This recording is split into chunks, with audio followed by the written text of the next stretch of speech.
guys, and welcome back to another edition, a special edition of the Wrestling Stoop with the legend himself, Bob Roop. I am Ray Russell, and this week, as promised, before we take that hiatus into the holiday season, we're going to answer more of your questions. Bob's going to answer more of your questions, a little Q&A style episode this week. And in order to get to all of that, we're going to bring him back onto the show right now. No time wasted. Ladies and gentlemen, the one and only, here he is, Bob Roop. Well, thank you, Ray, and thank you out there. You know, it's just hit me.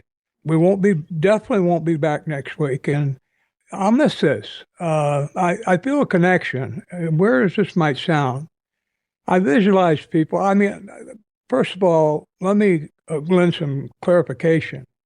I've been in front of crowds of 250,000 people, live spectators, where I'm the only, me and Adnan and Casey were the only two wrestlers. I've been in much smaller audiences too.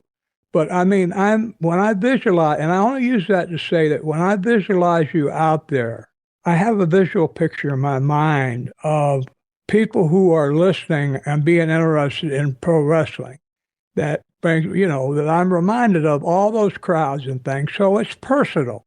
That's what I'm trying to say, that even though I don't know you personally, or if you don't know me, because of the fact that we're talking about wrestling and we have that in common, we are actually connected.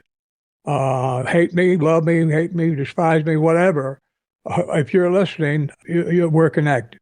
I want you to know that, and I'm telling you that, I'm not trying to smooze you and try to get myself over, but, Bob, none of that. I just want you to explain, because who knows? Maybe I won't get another chance. I want to explain that I, from day one, have felt the connection to the people listening out there. Well, I can't see you, but I can visualize you out there, and I have a real good idea of at least most of the things that you possibly could be thinking about. Now, of course, your different backgrounds are going to create different values and different things, but the wrestling thing, because it's so unusual, takes all those values, and you get a bunch of people who are completely different. They can all get along. And back when they were hating me, they were all agreed that I needed to be hung, burned at the stake, or something, all of the above, immediately if possible.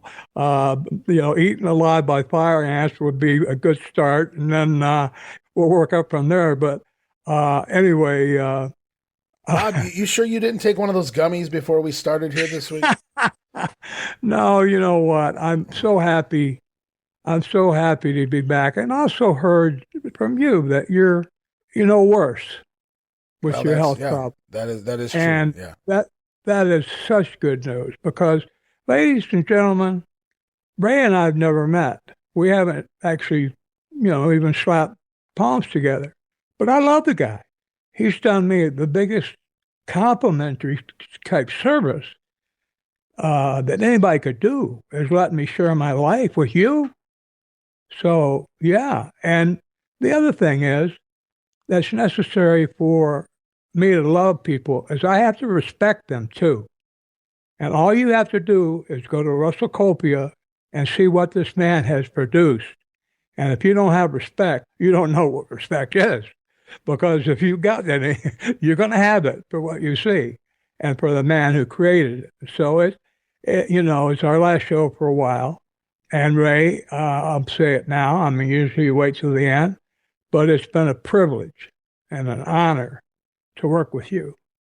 So I wanted to start with that. Well, I'll return those. I'll reciprocate that feeling. It's very mutual. Like I said, Barry Rose connected us, and it's been a fun ride. We took a few months to get everything together and get going, and we've now been doing this for 2 years and roughly 80 episodes. And it's been a blast so far, and we're going to take a little time off. We've both got things going on right now behind the scenes, and we addressed that last week on the program. So I'm going to do my best to steer away from that this week. I know people, as much as they care, they still want to hear about their wrestling. And, even though we're going to have some downtime here for a few weeks on the program, Bob has a brand new website over at bobroop.com, and that's very easy to remember, too. As we get ready for some Q&A, question and answers here in just a moment, I wanted to plug this for you, Bob, at the beginning of the program, because bobroop.com is now up and running. There's some little blog posts in there and all kinds of fun stuff going on. Lots of pictures, lots of notes, and back history of some of your career. You guys can actually write to Bob right there on the website. If you want to send him any questions, you can do it through me. You can try to contact Bob himself on social media there at Poor Bob Roop on Facebook. We were talking off air, and you have been sitting on your book, Deathmatch, for a couple of decades or so. Yeah. And finally up for sale once again here on the website, on the bobroop.com website. And I believe you were telling me off air that you make a little money, a little success here with the book. It's making a comeback.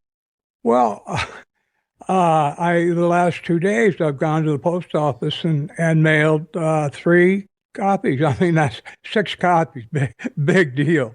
But it's private. It's not. I'm not from a publishing house. This is my own. I have a company called Shoulder Breaker Publications that, until recently, I've had it for 10 years. Until recently, we did not make a nickel, not a penny. But I had the official name, Bob Roop, or Shoulder Breaker Limited Liability Company, LLC. So that's what I'm operating under. And it's happy. I mean, I spent years writing the book. It's a little bit personal. It ties a couple things together. Not much, but it's called Deathmatch. And it's supposed to be, it was meant as a comedy. The funny experiences of a rookie breaking in and all the things that happened to him, the ribs, all the great ribs.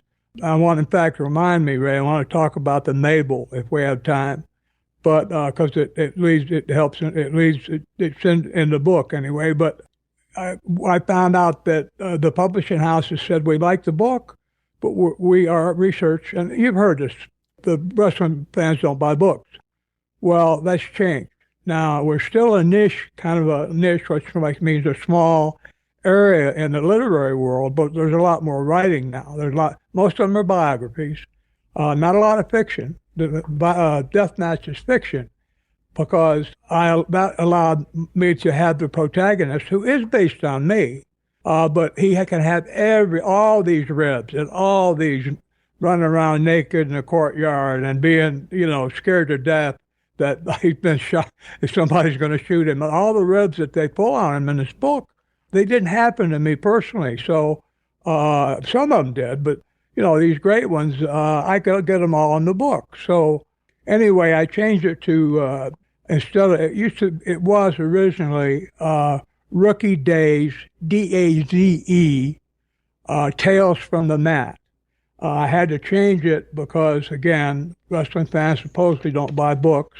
Although Ole Anderson's first offering in Charlotte sold 300 copies that one day at a convention there. Yeah, I changed it to Deathmatch, and I've got a nasty-looking guy on the cover. You can go to my website, and you can look at it. In fact, you can read a few pages for free. If you click on the book, A Christmas Letter, one from 2001, comes out. I used to write Christmas letters, and I tried to be amusing. Some people think, oh, my God, this guy's a silly, well, what a buffoon, because I'm exaggerating. My middle name should be absurd, but I find them funny, and people that find them funny find them hysterically funny. Now, some other people, there's people who don't have a sense of humor, or, you don't have to read it. But one of the things is that I'm promising that buyers of, you do everything you can to try to promote your work. I'm promising that all buyers are going to get this year's Christmas letter. I'm sending a 5x7 picture. It's normally the 8x11, but by sending that with a book, there was a possibility of damaging, by putting them both in the same envelope, of damaging the picture. So I had them downsized to like 5x7, but I signed that and a signature, and then I also sign a dedication of whatever the customer wants, a dedication in the book to whoever asked for it. Did you? So I saw online you had asked one of the purchasers of your book if it would be all right if you mentioned them here on the show. I was wondering, do you have a list of any names you might want to thank here for some of the earliest buyers of the Deathmatch book? Yeah, I had it just here just a second ago. What did I do? Oh, here Where'd it it is. go? There it is. Well, I put it in. I put it in the marketplace. Yeah, Ray, I've always got an excuse, man. In pro wrestling, man, I got dropped on my head way too many times. So I got that excuse to draw on the rest of my life. I just tap my head and say, ex-pro wrestler. And people say, oh, okay, we understand why you walk around with no pants on. But anyway, Mark Austin from California, that's Osten. Chris Tipton, I didn't get his location. Mike Irvin, Ervin from Nevada. Melody Amazon from Knoxville, Tennessee. Troy Fields from Kentucky. Derek Beyer, good name for a purchaser, but it's Beyer from Wisconsin. And Lisa and Roy Haynes, who live in North Carolina. Now, they're a story. Lisa was an executive, a very successful one, who also became a female pro wrestler. Well, duh. No, she became a male. No, yeah, she became a wrestler, a lady wrestler, and a good one. And her husband, consort, the person, well, they both have the same last name. I assume they're married. Roy is famous for, he's been on Joan Rivers, I think maybe Barbara Walters. He's been on several national shows with the reputation as the cheapest man in the world. He does things like he shows audios or videos of him taking paper towels that he dried his hands with after washing them. And when you think about it, the paper towel is not dirty because you washed all the germs off your hand. All you do is you just got it wet. He was he had a clothesline in his kitchen. He was hanging them back up to dry out so he could use them again. He used gimmicks like that to be the cheapest man, and he's really he's a sweet guy. They both are very, very nice people, and they were actually my first buyers. So, well, you think about that for a minute. The cheapest man in the world, he even splurged for the Deathmatch book. So either he broke his character, or that just tells you how important this book could be, to entertaining wise. You guys can sit back and read a story that may cover some of Bob's actual experiences in the ring and outside of the ring, and some of the names may or may not have been changed to protect the innocent or the guilty. And there's a lot of fun stories, embellished stories of wrestling history and things of that in the book. So there's a lot of exciting chapters, and you really covered a lot of ground, Bob, and you spend the time to create so many characters. And I know that these people out here, that you've already mailed out the first batch here just in the first week. We just announced that the book was on sale last week, and you already got 6-7 people out there. And I know that's not 1,000 people, but I mean, to go from zero to, to get a few people interested in showing interest, because this isn't an autobiography, which is, one of the top sellers usually in the wrestling world right now. This is a novel that you spent a lot of time, and we've discussed that in the past, a lot of time putting this book together and going back and kind of editing it and shaping it into a completely different book from what you originally intended. So that's a lot of work in itself. That's like you create a pilot show for TV and they say, well, we like the show, but you got to change everything about it. And then we can, we'll look at it again. And so you were able to do that. And now it's out there, and I'm looking forward. Hopefully we get some feedback there on your, website where you guys can shoot it to me also on my Facebook, my social media, my X, my Twitter. I'll be happy to reshare it as well. Any experiences you guys have in the book that, what you liked and things of that nature. So send it to Bob, send it to me. Nice segue. Thank you very much. In this book, under different names, are the Great Mephisto, Frankie Kane, Ronnie Garvin, Sergeant Tyler, Bearcat Wright, Dale Lewis, 4 or 5, Oki Shikina. I changed all the names slightly because I didn't want to get labeled, but you'll know who they are. And there's also Jack Brisco. And if they don't know who they are, they get to spend time trying to figure it out, which is even more fun, right? So yeah, right. Jack Brisco, Jose Lothario, and a bunch of people are in there in matches, and in wrestling matches. So yeah, there's a lot of most of it's wrestling. I had to add the mystery part because the mystery genre in book selling is much wider than pro wrestling. So that was an effort, but it's still it's about wrestling. It's Right. not about this mystery; it's just part of it. Anyway, thanks for letting me talk about it, Ray. It's it's very nice of you. It's probably $5,000 worth of advertising if I had to pay for it. So thank you very much. Just to give everybody an idea of how wrestling related the book actually is. It is a novel, and there is a little mystery to it, but it's 90%, 95% wrestling, really, at the end of the day, when you think about all the guys and everything involved. So it's a really fun wrestling read. Let's go ahead and talk about wrestling. I mean, that's actually what this program's about. We're going to get going. I'm going to read a few questions here this week. Hopefully we can get some in. And I mentioned last week that Bruce Tharp, who has been around the wrestling business and in the wrestling business for many a decade, as had his father before him, he sent us a question actually before we went on the air last week. And so I promised to get that in this week. So we're going to kick it off with Bruce Tharp, who said, "So I have a question for Bob Roop relating to when Kevin Sullivan and Mark Lewin were fired in Florida. Since my friend Kevin Sullivan has passed away, I am okay with asking this question. At the time it all went down, my father, Chet Tharp, was working at the wrestling office in Tampa. I'm sure Bob will remember him. They knew each other for many years. Do you remember a Chet Tharp, Bob?" Yes. I had a ticket for not having not having a Florida license plate when I was working in Florida. Oh. I left the territory the next day. When I came back 2 years later, that ticket for not having that thing had become a felony because I'd never showed up in court to, not having a license plate. I had $1,500 it cost me to hire the attorney. I know his last name was Tharp. Well, you know what? All the Tharp. Chet Tharp was an announcer at the matches in Tampa. There was a gentleman named Chet Tharp, but he was their dad, who was the ring announcer at the shows in Tampa.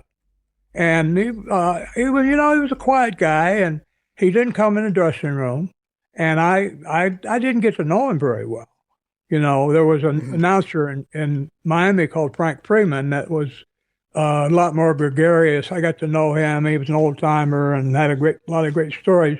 I didn't get to know the senior Tharp very well, but he was very good. He was competent. He was very good at what he did. Okay. And his sons all turned out to be a success story. So obviously he was a good father. So anything that Tharp got to say is good for me. Good with me. Well, we'll get to his question then. So his father was in the office there when you came in. Obviously, Kevin Sullivan and Mark Lewin were fired. We've told that story in the past when Bob comes back to take the book, and there's some issues going on. So Bruce goes on to say, shortly after Kevin and Mark were fired, the wrestling office at 106 North Albany was vandalized one night. Everyone suspected at the time that it was Kevin and Mark. Bob, do you remember this incident? And if so, do you have any thoughts on this incident? I don't remember it. I'm weighing. What, do you know exactly what the vandalism was? He didn't go into specifics. I don't know. Well, it's possible.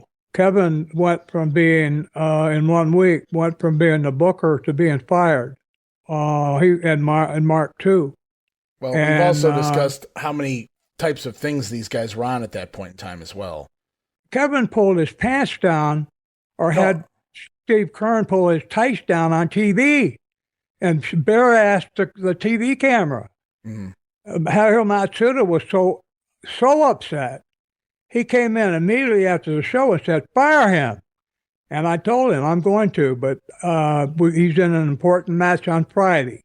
This was Wednesday. I said, please, just bear with me until Friday. Well, Thursday night, Kevin and Mark went out in the ring and did a Three Stooges. Right. The poke in the eye and all that. Just an absolute insult without realizing. I'm not knocking Pete. Mark's still alive at 90. Good for you, Mark. I'm happy.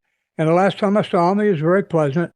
But, what they were doing, they were hurting everybody. They were hurting the fans. They were also hurting their colleagues. They destroyed Jacksonville in terms of credibility. If they'd have run the next week, it'd have probably gone half what they had that week. So, it was ego. And I do blame them. Mark's still alive. Mark, you guys shouldn't have done that. What? Your Well, little ego's hurt, so you're gonna embarrass everybody? You go out there and absolutely show that it's a work, that you exposed the business because you're pissed off. You exposed the and pro that wrestling was business. before although you had mentioned in the past they had probably had an inkling that it was coming, that they were going to be getting the pink slip here very shortly. And so that's likely why they went out there and showed their ass, so to speak, and went on to perform the Three Stooges bit, which basically was after Kevin did that at the TV taping. And so, of course, the day comes Friday, they work the big show, and they're being let go by the company. So basically, it seems to me, based on the story you're telling with the Three Stooges thing, we've talked about that before, where they're doing the comedy bit instead of having a match out there in the ring. It sounds Complete to me. expose. It sounds to me like the probability of somebody continuing down that road of nonsense and things like that. Could they have been involved? I wasn't there. I don't know them at all, so I can't really say, but it sounds to me like it's feasible that somebody who was already capable of going and doing that to a company, to a business, to the business that was part there. I mean, they were two big names in the business themselves. It seems like it's probable that they could go and do. I can never say they did myself, and I'm not trying to answer the question at all. It was directed at you, but I'm just trying to think, somebody in that situation. It sounds like they're capable of going and doing that, but if you don't recall it, obviously we can't really answer it. Well, let's add something to it that makes it much more likely. We talked about this before too. I forgot to mention that they were doing crank. That's meth, a horrible drug. I tried it once, and I almost lost my mind, and I just took a little bitty bit of it. I was so freaked out that and they were taking big doses of it. So it's very possible that they could have done it. Well, that's what I was alluding to before too, that they were on some substances that they might not even have been in their right mind when they were doing it. Of course, yeah. And what happened is, I'm sorry, it's not funny, except in a cruel way. Pulling the pants down on TV, of course you expect to be fired immediately. They weren't.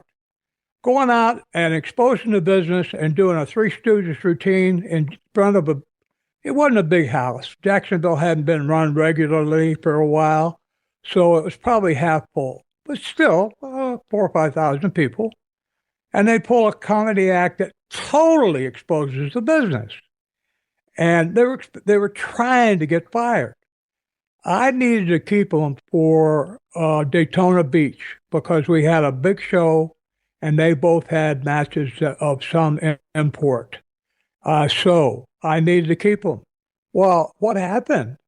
When they did those two things that are just absolutely unforgivable, no booker in the world wouldn't have fired them. They suddenly begin to think, well, maybe we're not going to be fired because if we haven't been fired after doing everything but pulling our pants down and taking a dump right in the middle of the ring, if we haven't been fired for that, maybe we're not going to get fired. So at Daytona Beach, Mark went out and had a very good match. I was at the other end of the arena where they couldn't reach me, either one of them, because both of them were real curious about what was going to be happening after their match. So while Mark was working, I disappeared to where Kevin couldn't find me. And then Mark came back, and when Kevin went out in the ring, then I went back to the dressing room. And I told Mark, and Mark is all forgiven and forgotten. I have no bad memories in my heart. I try to get them out. Carrying that crap around. These are just stories and facts, Bob. They're not sitting here trying to lambaste somebody. Yeah, I totally get it. But when I went to Mark after the match and I said, well, I'm going to let you go. He said, oh, yeah. He said, I'll just say, that I have a problem at home and all that, which is a courtesy that you give to people that you respect. But I said, no, Mark, you're being fired. That's what's happening. You are fired. No, forget about something problem at home. You're fired.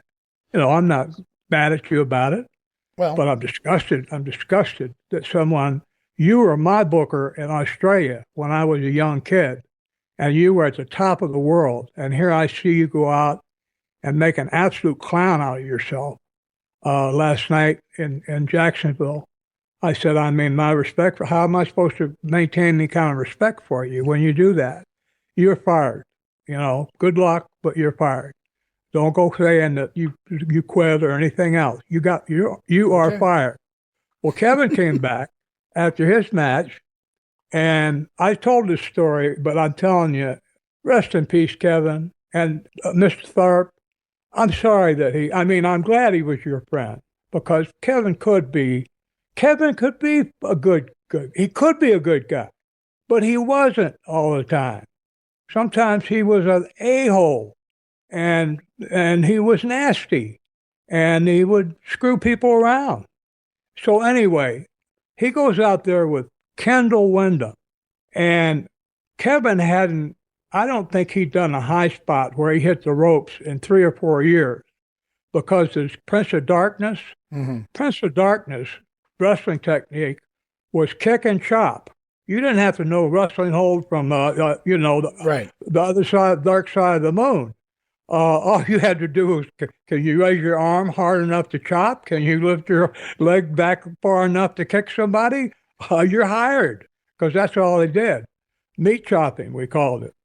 Well, Kevin goes out, and he's coming back with Kendall. He's booked back with Kendall in Orlando, which is not far from Daytona Beach. It's only, 60 miles or so. I don't know if my mileage is exactly correct, but it's close. And the idea that he was going to get beat by Kendall that night without slaughtering him afterwards or whatever to get his heat back, made him very suspicious. And you know what? He went out and had a match with Kendall where Prince of Darkness just was completely gone. He was doing high spots where they're hitting the ropes and put 2 or 3 moves together and just doing all this gorgeous stuff. Just had a really good match. Now it wasn't the Prince of Darkness at all. And he came back, and I shouldn't have this kind of enjoyment from it, because it makes me seem sadistic. But when they did the thing in Jacksonville, they had let the boys know that they were going to do it. So every wrestler on the card was down on the stage. They had curtains. It was a movie theater type place or a play. And the curtains, and all the boys, every one of them, was watching their match. And when they were doing the poke in the eye and all that Three Stooges stuff, every one of those guys turned to look at me intermittently to see my reaction. And, I could feel them losing respect for me, because I didn't go out there. I get that. Go out there, and then, I could have run out there and, just done a run-in. I pretended, we run in not every match, run in. Only this time I wasn't going to be running in and then pretending to smack somebody. I was going to beat the shit out of both of them if I could. And I was mad enough to do it. So I had to eat a big pile of horse hockey for about 48 hours. So now Kevin's, okay, back to Daytona Beach. And Kevin had this great match with Kendall Windham. Very good match. I'd rate it a A-. But the old style, wrestling and high spots and slams and drop kicks and stuff that I hadn't seen him do for years. So he comes back, and I met him. I'd been hiding from him before the match. And he came back, and one thing he had said earlier, when I gave him the finish where he was getting beat, he asked me, well, am I getting fired? I asked him a question in return. I said, well, should you be? Well, what's he going to say? He can't say yes. So he didn't answer. But anyway, when he comes back, as he walks through the doors away from we're in private, away from the crowd. Oh, by the way, Kevin, great match. I had forgotten you could work. That's an insult that is absolutely unbelievable. I forgot you could work, because working is being a professional. Good. Ronnie worked with the Invisible Man, Ronnie Garvin. Sure, that's working. So I forgot you could work. And by the way, you're right. You're fired. Mark already knows. Get your stuff. You guys get out of here. And I'm sorry that that happened. Is it Bruce Tharp? Bruce, I know Kevin was your friend. He was my friend at one time. We turned the Cow Palace. We doubled, tripled the business at the Cow Palace together. Very exciting times for both of us. But ambition and money got in the way, and I'm not going to be try to be a hypocrite, but it was more from him than me. He had more to prove, I guess. I don't know. I had a pretty illustrious background with the Olympics and having been a serviceman and a college graduate, things that he didn't have, and I'm not putting him down, but I had those things in my repertoire of who I was and what kind of person I was. Not everybody can be all those things, an Olympian and all those things. And you certainly, I mean, it demonstrates that you've got at least some kind of character to be able to do all those things. So anyway, I never looked down at Kevin. I understood why he was hungrier than I was. Yeah, that was unfortunate. We worked together again, not too long, not too many years later. We were both agents when Ole was booking for Turner or whoever owned it, Crockett. No, Turner. It was Turner, I think.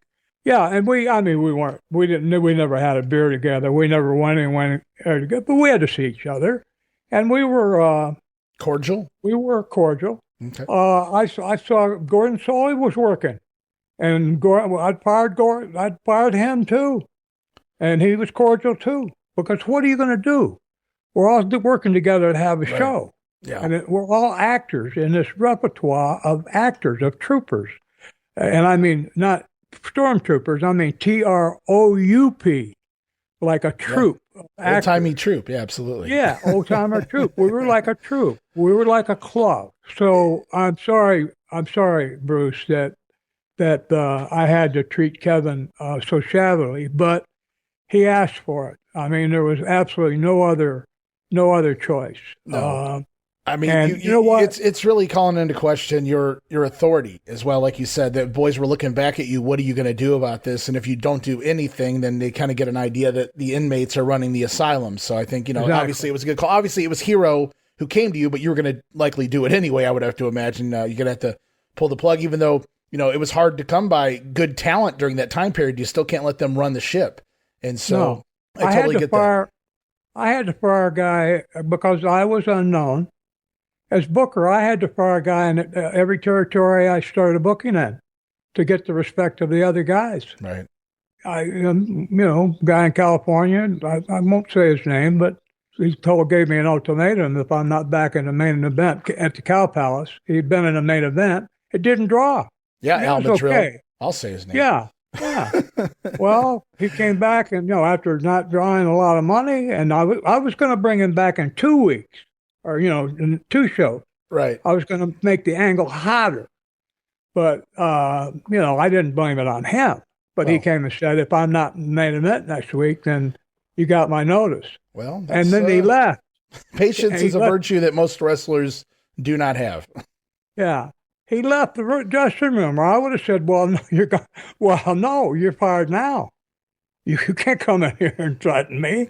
Yeah. And then in Knoxville, I had to fire Jimmy Golden, who's the cousin of Ron Fuller, because he wouldn't do something I asked him to do. And when I told him about it, I'd actually roomed with him for 6 months.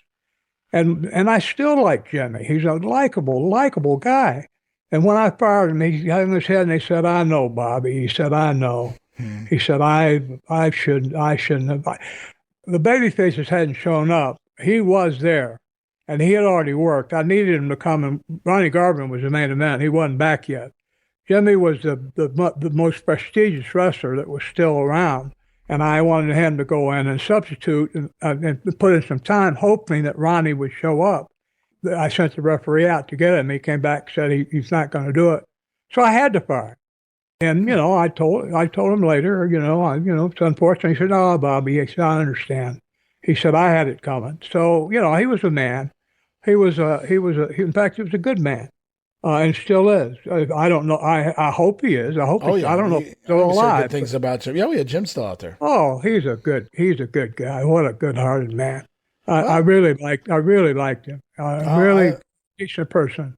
I don't know that we had told that story before with Jimmy Golden, so I'm glad we got that in this week. But that's a very interesting, that's another topic we can discuss too, is things that Booker's went through that we don't really hear tell of, and that's throwing down your authority. When you move, not to be a tyrant, but to just set the stage and prove, because somebody's going to test you, especially in the wrestling world. Yes. Somebody back there is going to test you, whether Yeah. whether they even realize that's what they're doing or not, because that's just the way some of these guys are built. But Bruce, Yeah. we want to thank you for writing in. He did close up by saying he hopes that you're doing well, Bob. He's going to miss your podcast while we're on hiatus, but we will be back, Thanks. guys. And he enjoys it very much, and hoping that Ray Russell is doing well too. Blessings to both of us, says Bruce. Thank you, Bruce. And stay safe out there. Bruce is actually in Africa right now with his family, doing a little touring of Really? Africa. Yeah, so Good for him. yeah, stay safe out there, and watch out for the lions or wherever you run into out there. So Well,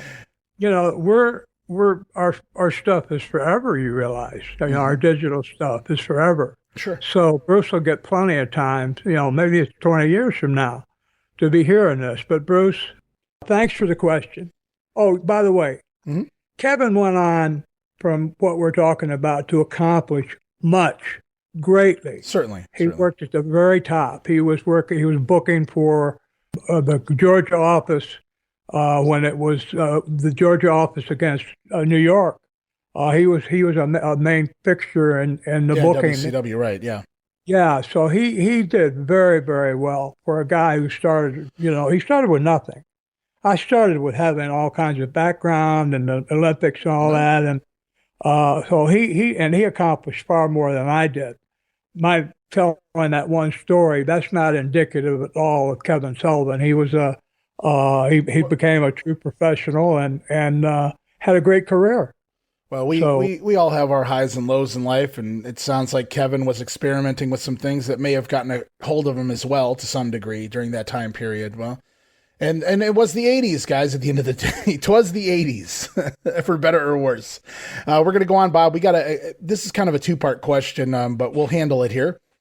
Sent in from Lee, Florida, if that is his real name.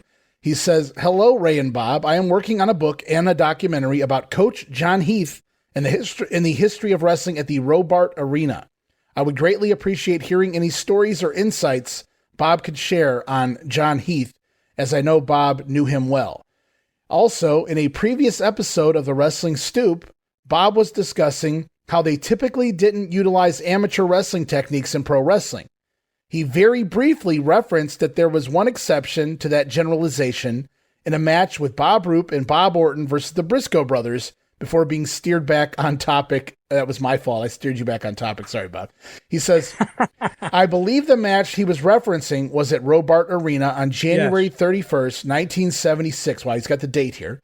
It would be wonderful to hear what Bob remembers about the match or any memories he has from wrestling in Sarasota. So let's break this down into two questions here, two answers, hopefully. Do you have anything you want to talk about in regards to Coach John Heath as he's putting together a documentary and writing a book on the coach?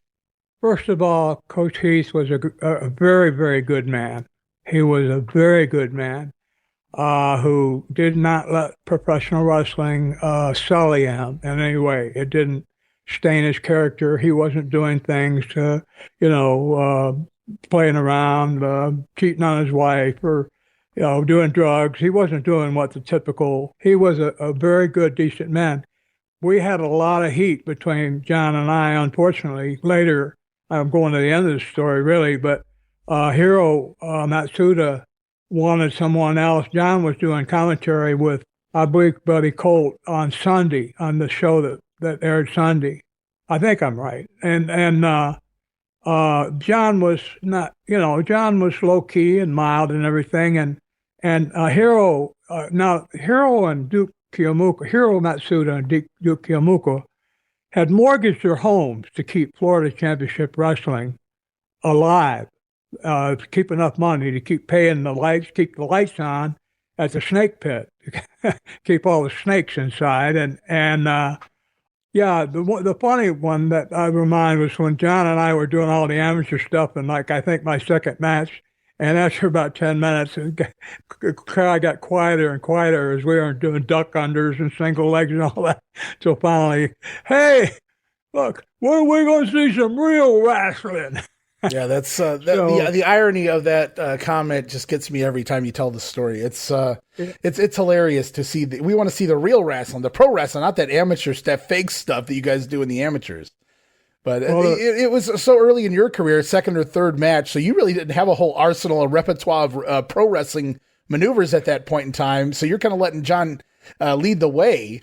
And John's just having a good time going back in time himself to his amateurs days because he's got so many, an Olympian in there with him. So he's having a little fun, forgetting maybe a little bit about what he was doing. And you guys are having your amateur show in there. And these fans did not come to see amateur wrestling. No, we don't even watch that on TV. I mean, the Olympics, wrestling, the finals. Sorry, maybe if there's absolutely nothing else on, I might watch it. Most of the people in the audience at amateur wrestling are relatives or personal friends of the wrestlers. It's not like a wild crowd like it's for pro wrestling. Coach John, the match in Sarasota with the Briscoes, I'll never forget, because what we were doing is we were half shooting in a friendly way. We were all four of us respected each other. Jack and Jerry were both accomplished amateur wrestlers. Bobby had some talent. And I, of course, being an Olympian, we were all in pretty good shape. And so we were working it, but we were doing things like single leg takedowns or duck unders or fireman's carries or, wrestling type, amateurs type stuff that you normally didn't see more than maybe once or twice at most in a match. Right. We did like 15 or 20 of them. But we kept tagging in and out, and the action kept going, and people got with it. And it was more amateur than, no punching, no forearms. It was like we'd do a move and sit out, and the guy get away, and you come up facing each other, and the guy that let you get away snaps his fingers like, damn it, okay, and then either tags out or goes in and tries something else. We had a lot of fun with it. The Brisco brothers were good guys, good wrestlers. Bobby was amenable to whatever was going on, and I was having a lot of fun with it. We got to demonstrate our amateur ability without boring people because of the stature of the wrestlers. Think about it. Jack Brisco and Bobby and I had been tag team champions for a long time. Jerry had some stature as a junior heavyweight champion. So there were four people that were fairly over. They were over. Fans knew them and appreciated them. So we had a lot of fun. And we did it my motive was because John Heath was a wrestling coach. And he helped coach Mike Graham and Slater and all those guys when they were young and, when they were starting to break into business before they. So, it was his show. He was a promoter there. So we put on that show for his benefit. Oh, wow. He didn't come afterwards and present us with an Oscar or anything, but he appreciated it. I told him, I said, that one was for you, Coach. Oh, but we had fun. We were having a hard time not laughing, but we were having a hard time not showing how much pleasure we were having doing it, right. Yeah, because it was fun. And, but Bobby and I had done some really horrible things to get heat, and the Brisco brothers were extremely popular. So the idea that we would be smiling at each other in like what looks like friendly way, that's kind of an expose too. So we had to kind of Hold watch it in. Right. We had to watch the facial expressions. But you know what? A sneer is very close to a smile. All you have to do is you're smiling and just hunch up your nose, wrinkle up your nose, and you're sneering. So it's real easy to smile. Now, when you're laughing, that was really hard. That one's difficult. Did I tell the Oki Shikina story? I don't know. I don't remember ever discussing Oki Shikina on the program. Now, I could be wrong. We can do that in just a minute. I do want to put a bow on this story here real quickly. Okay, it can wait. we'll get it in here. I wanted to ask you in regards to this because we're just a couple months away from the 50-year anniversary of this match you're talking about. My goodness, you're old, Bob. Oh my God. But yes. my question here is, do you remember if this was something you guys had discussed, or did you get in the ring and just realize, okay, this is what we're going to do? It just happened. Okay. I was just curious. Let's give the coach a show tonight, or if you guys got in the ring and maybe somebody did an amateur move and the other guy kind of mentally said, okay, this is what we're doing tonight. That's what we're doing tonight. So yeah, it's just a fun story. Yeah, Jack and I started. Jack had been a national champion at 191 in college, and I, had been an Olympian. And so we started. And for some reason, I don't remember. I think it was me. I think I shot in on what's called a single leg takedown. And then he sat out. And so that was a start. Okay. And then we just and we were having, you know what? We got a response.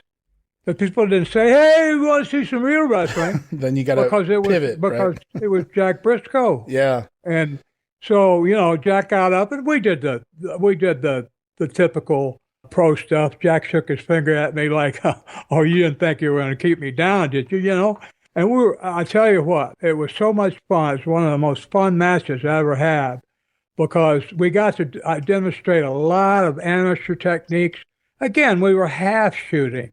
We had to make it look, like we were really trying. But we were, and we, if we did smack into each other, if anybody hit the ropes, there was a smack. I mean, it wasn't like we were being gentle, but it was so much fun. And it's close to a real pro wrestling match as you can get because we did a shoot, if you will. Yeah, it looked, you could have looked at it on film. Yes. That's a very good comparison. You could watch that match on film and think it was a shoot. I'm sure Eddie Graham would have approved of that as well then back in that time period. He was a big proponent of making a match look as realistic as possible. But that's a pretty awesome story. I'm so happy that Lee was able to recount it and kind of pinpoint the exact date. And he caught something that I'm pretty good, Bob, as you know. And I go back and I edit these shows. Anything that we start to get into and we miss, I always bring it back up that I go, Bob, this is something we didn't finish, discussing. Well, let's make sure we get it in. And that's something that escaped me. I really didn't even recall this happening, during one of the programs. So I want to personally thank Lee as well for catching that and bringing it back to our attention, because that's a hell of a story we have never told here before. So you never know what you're going to get out here, Bob. Oh, I'm sitting here. I'm telling you, I'm just radiating with pleasure of remembering it because it was special. Well, clearly it sticks out to you 50 years later. You had a million matches. You know what? It was competitive too. I mean, we were trying to, without strong arming anybody, we were trying to do moves that, like, if a guy countered you, you'd counter his counter. There's a move called a switch where you go around behind a guy. Yeah. We do a switch, or we switched and a set out, come to the feet. And like maybe fake like going in for a takedown, and then walk around a little bit, circle like frustration. As a heel, I'd be snapping my fingers and looking pissed off like I was hot because he got away, and Jack would be shaking a finger at me or Jerry. Oh man, it was fun. I remember. I remember almost in detail. I wish so much that we could have taped that match. I could show that to anybody and say, yeah, this was me as a pro wrestler. They say, wow, we didn't realize pro wrestling was real. Well, I'm grateful that you have that recollection, that memory, and anything that sticks out to that degree obviously was something special in your career to you. And it sounds like it would have been a hell of a match to go watch. It's so unfortunate that so much potential footage that could be out there was never, a lot of people talk about lost footage. There's a lot of the arena shows that were never recorded at all. And so unfortunately it's just lost to time. But man, that would have been something to watch. As Lee, we appreciate you. And he writes back, he greatly appreciates all the effort, Bob, that you've put into making such a wonderful podcast. In addition to entertaining your fans, you've also made a very important contribution to preserving wrestling history. Thank you so much for taking the time to read this email. Best regards, Lee, Florida. Lee, my guys my age are not supposed to cry. Man, don't do stuff like that to me. That is so Well, that's nice and a so great memory. sweet It's a great story. You know, and so complimentary. Oh my goodness. You know, I was talking with Ray before the show about one day exposing some of the darker side of what goes on behind the scenes. Mm-hmm. But this is the exact opposite of that. And I'm so much happier talking about this positive kind of stuff than the negative stuff.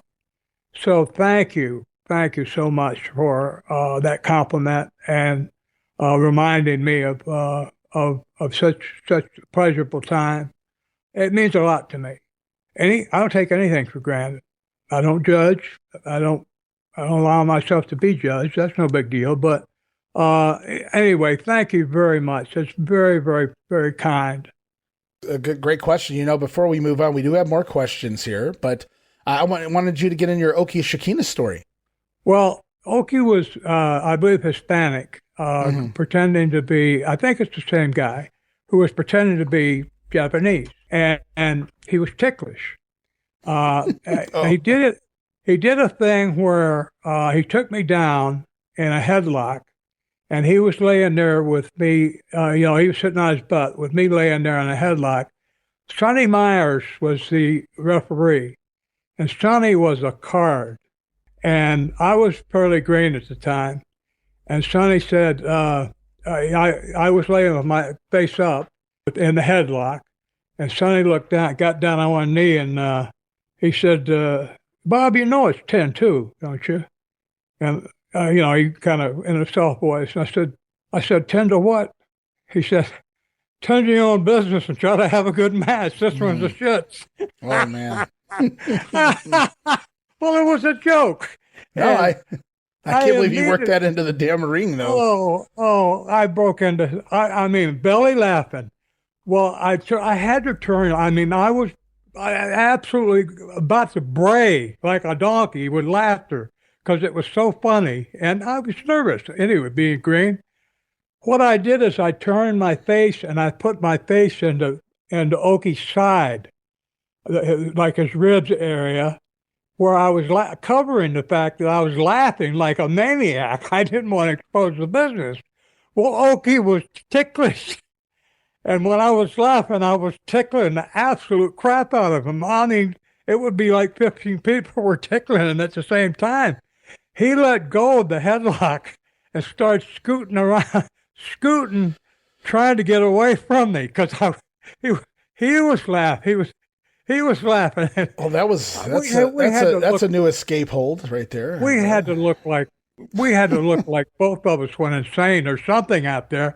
He lets go of the hold and is trying to scoot away from me. I'm holding him around the waist because I'm still laughing. I don't want to get away from him because I can't stop laughing. And we scooted about 2 laps around the ring with him laughing his ass off, me looking like I'm biting him in the side or something. I don't know what they thought I was doing, but I don't know how you can never forget stuff like that because it was so damn funny. I'd love to have that on film because any wrestling fan in the world would say, what the hell did those guys just do? Yeah. I've never seen anything close to that before. The one guy on top is trying to get away, and the guy underneath, the one who's really in trouble, won't let him get away. I mean, what the hell? Yeah, it was, it was, obviously I'm amused thinking about it, but yeah. Oh my God, we had a little bit of everything happens out there when you wrestle for a lengthy career such as yours, Bob, including I think he was the Japanese Flying Machine was his nickname in certain points in his career anyway, but here he was the Ticklish Machine or something along those lines. Very interesting situation. Yeah. Oh man, yeah, you're right though. I do believe now there was actually originally, and this is what a lot of times a guy would get his name based on somebody throwing a name out there based on former wrestlers like Dutch Mantel. There was a Dutch Mantel in the early 1900s. Dino Bravo. There was a Dino Bravo prior to him. So he was basically given a name of another wrestler. And Oki Shikina was another guy who many, many years before him there was an original Oki Shikina, I believe, actually from Japan. But he Japan, was Oki. This Oki was from, I believe, Mexico, and somehow that got played into a Japanese character. I'll never understand that. Then again, I've seen Mongolians look all sorts of different ways in the wrestling world, so you never really know what you're gonna get. Relive the glory days of Memphis wrestling with the Retro Wrestling Review USWA podcast. Each week, we go back in time to review USWA Championship Wrestling from the 1990s, episode by episode. Join us for watch-alongs, behind-the-scenes stories, and exclusive interviews with people who were there and lived it. Whether you grew up watching it or you're discovering it for the first time, this podcast is your ringside seat to Memphis wrestling history. It's all a part of the WrestleCopia Podcast Network. Listen now at uswapodcast.com. Hey guys, Ray Russell back to talk to you about all the new and exciting audio and video podcasts we've been putting together over at patreon.com/WrestleCopia. As a self-funded brand, this entire ship is powered by our patrons. It's your support that keeps all of these wonderful shows going here at WrestleCopia. And with that said, I wanted to mention that we now have 3 major tiers with tons of Patreon-exclusive next-level content for our Patreon supporters. And it all starts with the $5 all-access tier, which gets you early access to many of the weekly podcasts, at least a dozen monthly digital downloads for your viewing and reading pleasure, the insanely detailed show notes for the Wrestling Memory Grenade Regional Wrestling, and the OG Monday Warfare podcast, plus random bonus video drops, archived old-school audio watch-alongs from the early years of the brand. And if that's not all, the brand new Patreon-exclusive podcast, Ranting Raw, featuring yours truly, Ray Russell, completely uncensored, unfiltered, with honest takes, taking patron questions and addressing various topics from throughout wrestling history. It is a whole lot of fun wrapped under the all-access tier for only $5, but things get even hotter with the VIP Superfan tier. For just a few dollars more, you get everything already mentioned in the all-access tier, plus as part of the VIP tier, a whole new slew of videocast series where it's not just your typical watch-alongs. Sure, we laugh, we have fun, but we're also breaking down the history, the context, and the why behind what you're seeing. And as part of the VIP tier, you have access to Dan Gennety's Puro Resu Academy videocast, the Coliseum videocast with co-host Gene Jackson, and the Monday Warfare videocast, Raw vs. Nitro, breaking down the history of the Monday Night War. Plus, you also get the Memphis 1985 folder of goodies and all show notes for the Puro Academy podcast and Gene's retro review show. Lots to be had there at the VIP tier. But wait, there's more. For those WrestleCopia backers who crave even more from the brand, we bring you yet another level of content fit for a warrior, because it is indeed the ultimate tier, which gives you everything from the all-access pass, everything from the VIP tier, plus you will receive access to the big ones video series featuring a lengthy look and discussion into some of the biggest pay-per-views, super shows, and other events from throughout wrestling history. It's also a great place to keep up with the big events that coincide with the Monday Warfare videocast and so many other big events from years gone by. You'll also have access to the newest big hit to the Copia brand. I'm talking about Regional Wrestling Unreal, the video series. Get ready for the next level in regional wrestling as we dissect territory history in video form. Watch along with us.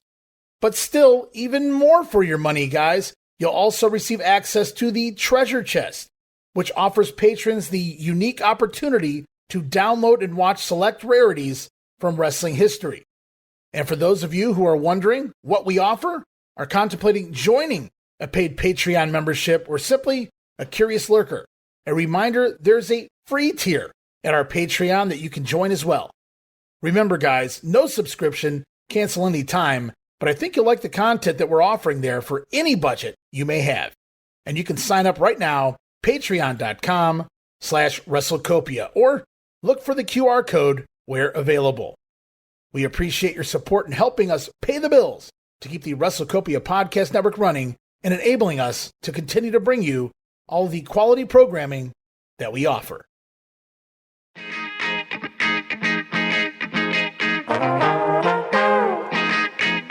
Hey, it's Bob Smith, and guess what? The Outdated Wrestling Hour is now part of the WrestleCopia Podcast Network. But hey, no fear, you're still going to hear the unique guests, comedy, music, authors, journalists, funny people. Who knows who's going to end up on the Outdated Wrestling Hour? Remember, it's all new and all old.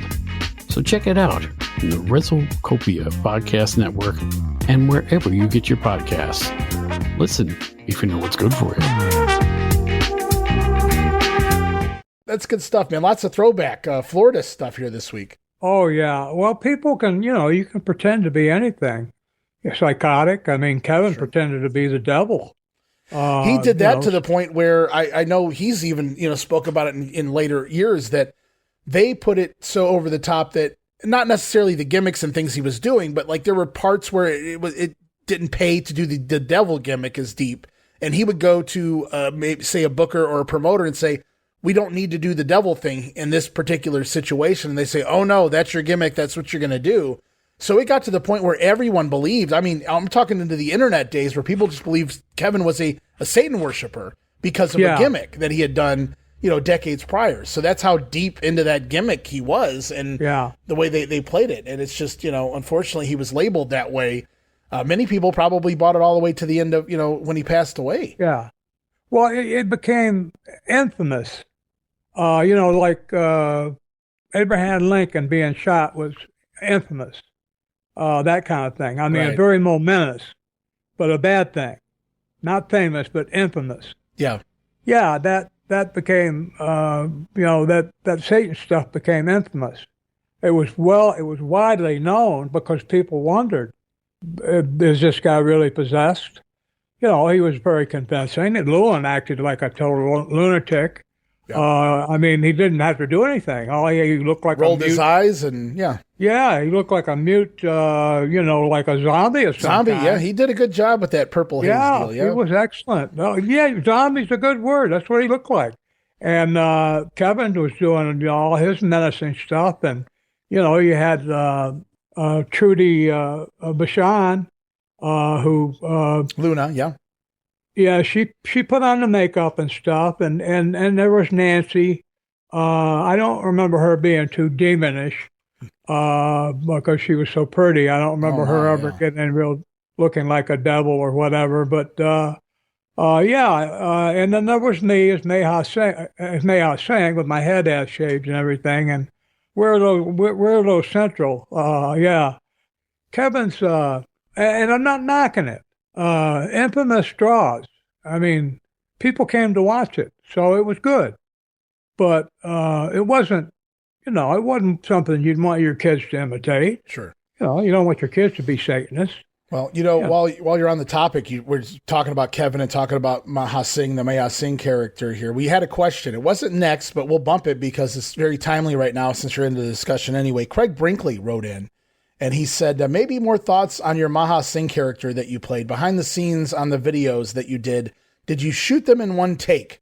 That's a good question because we don't think of that this is a TV production at the end of the day. And maybe you guys, and I'm not saying this is the instance here, but I'm just giving an idea of what could happen. Maybe somebody flubs a line or you guys bust out in laughter because you're so over the top, or maybe you're taking it too seriously. I don't know what the situation might have been, but back in, at least for you can only speak on the videos you were involved in.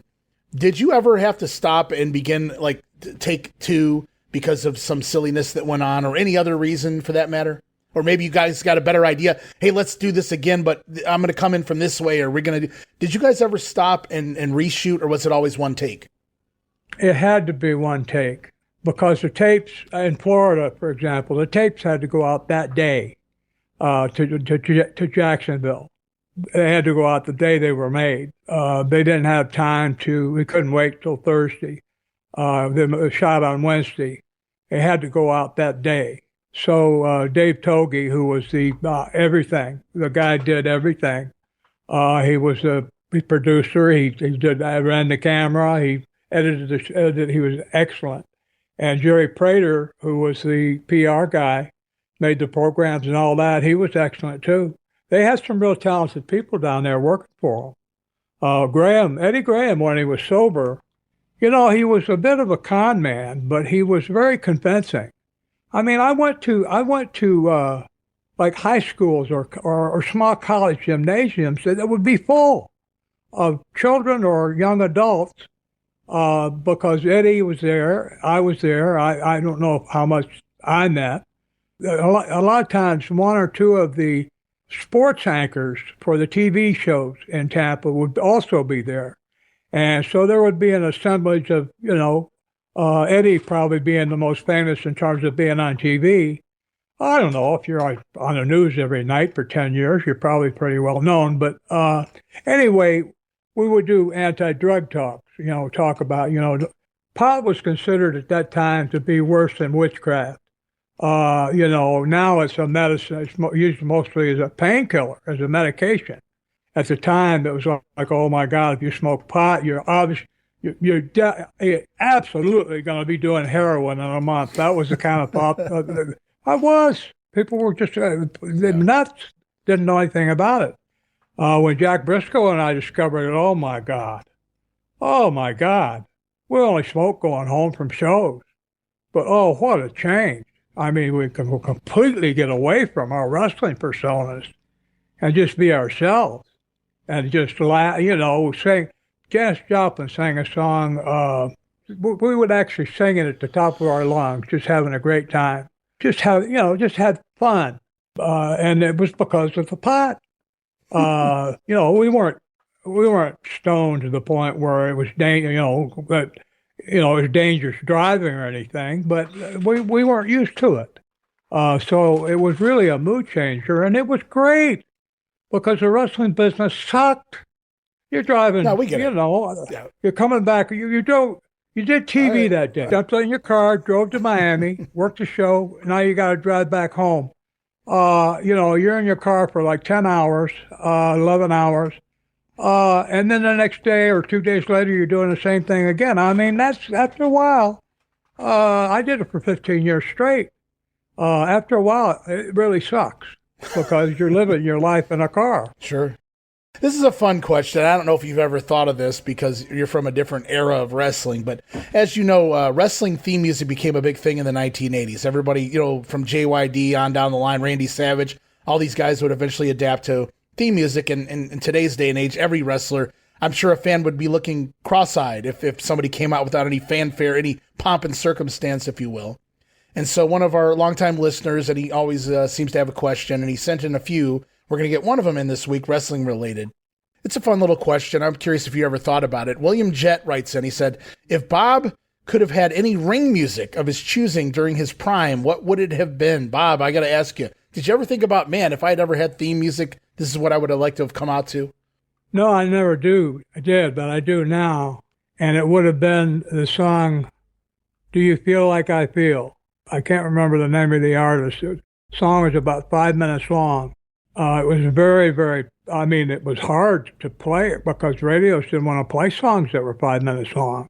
But I wish I could remember the name of the artist. Was it Frampton? Yes, Peter Frampton, yes. Oh, thank you for your memory. You young guy, you still got a memory. I know music. Do you feel like we do, I believe is what it was. Yeah, and he got to a point where for about 2 minutes, he was playing the guitar and he was just kind of mellowing out. And then at the very end, he hit a chord and just took off. And he did a guitar solo that went on for like 30 or 40 seconds a minute. That was just absolutely beautiful. It was just exciting. I don't care if you hated guitars, you would have liked that one. And I would have used that because that's very fun.